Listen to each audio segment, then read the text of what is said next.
There's a specific kind of man I want to talk to today. He's not lazy. He's probably one of the hardest working people in a circle. He's up early, he's doing the work, he's reading the books, watching the content, putting the hours in.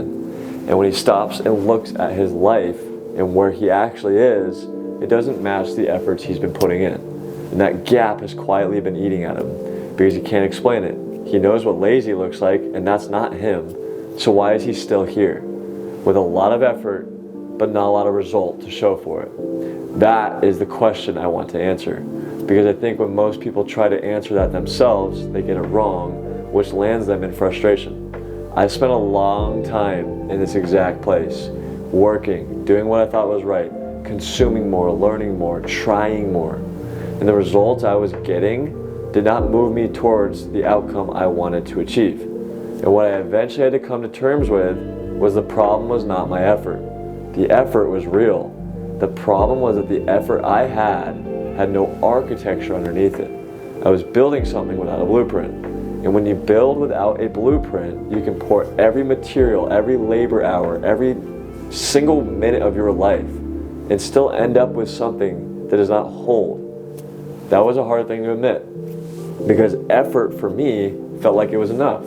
It felt like it should be enough. It was real, but it was not enough. The shift that changed everything for me was understanding the difference between effort and design. Being that I'm someone who doesn't like to wait around for things, I often fill my time with action. And I thought that I was doing the right thing by staying constantly in motion. Action or motion equaled progress for me. About a year ago, I began working on what ended up becoming Architect. I didn't tell anybody about it at the time, but it started as a book. And I spent hours a day on this book. Whether it was researching or writing or revising this book, it became my second wife. It was an obsession for me. My girlfriend, who's now my fiance, asked me at one point what I was working on. What was I doing? And despite me feeling like I had accomplished so much with this book, this baby I had, the hours I spent on it didn't really equate to the results I was getting. I didn't have much to show for it. And I felt like I was watching so many videos and listening to sermons and bringing all this information I learned into this book, and I applied it to my life. And don't get me wrong, it produced so much fruit in my life, but I assumed what I was doing and what I was building, I was standing on something much bigger than what it really was. This misunderstanding of action equals progress had skewed my perception, and in that moment it discouraged me. Ironically, I began to think about what an architect actually is. Someone who develops a blueprint for which they build a magnificent structure with. These magnificent structures would never have been built without a blueprint. I mean, if I asked you today to build the Empire State Building, would you immediately swing hammers? Or would you first sit down and develop a foolproof plan to build the Empire State Building? Probably the latter. So then why aren't we treating our lives that way? Why do we treat that differently? We want these magnificent structures of lives, but we don't want to make a blueprint to go with them. It takes too much time or it takes too much thinking. But then we assume that we'll end up with a life that's magnificent. You see, effort is what you put in. The blueprint is the plan that determines what the effort produces. And a man could have extraordinary effort, but run with a broken design and produce almost nothing of consequence. What changes is not more effort. It's not more discipline, more content, more habits. What changes this is actually sitting down and designing life. Not adding to it, not patching it, designing it. Understanding what is supposed to be built with your effort and then organizing every unit of effort around that intention. You don't then have a work ethic problem. You don't have a goal problem. You don't have a blueprint, and that's the problem. The work you're currently doing has no plan to achieve the result you wish to work to achieve. And because you are working hard but with no blueprint, you are building the wrong thing and just getting to the wrong place quicker. When a man does not have a governing design to his life, he does the next thing, the next to-do list. He responds to what comes to him. And over time, that becomes the shape of his life. Reactive, accumulating, busy, and just not building. But he still has this assumption that the efforts he's doing will compound into something, despite his reactivity.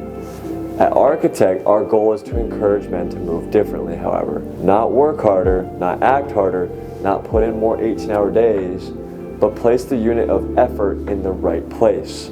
Place effort towards something specific within the structure of something you're trying to build. Maybe focus on preparing the floors today and build the south wing walls tomorrow. The plan must be specific, but you're still building the same structure in both of these actions. That's the difference between motion and progress. Motion's disorganized, progress is organized in a specific direction. And the practical question is not, how do I work more? It is, do I have a blueprint and is my effort actually serving? Most men, if they're honest, do not have a blueprint. They have goals, they have intentions, they have areas of their life they know need more attention. But then there's no governing design tying this all together, sequencing it, building it into something that outlasts this effort. The man who feels this most acutely is actually the one with the most capacity, because capacity to do something big without the structure and the effort to compound that doesn't feel like abundance. It feels like emptiness. That feeling that you know you could be achieving more but you aren't getting there. The frustration of effort with no outcome. That's why you're at this video. And just because you read, learn, and try more than others doesn't mean that you will somehow fall further ahead of them. If you haven't come to this conclusion yet, this is not a character flaw. This is a design flaw, and it's fixable. Here's what I want you to sit with though. The effort you've been putting in is not wasted. Use it as evidence. Just like I built the book I was writing, which led to then the development of this company that will, I believe, change my life.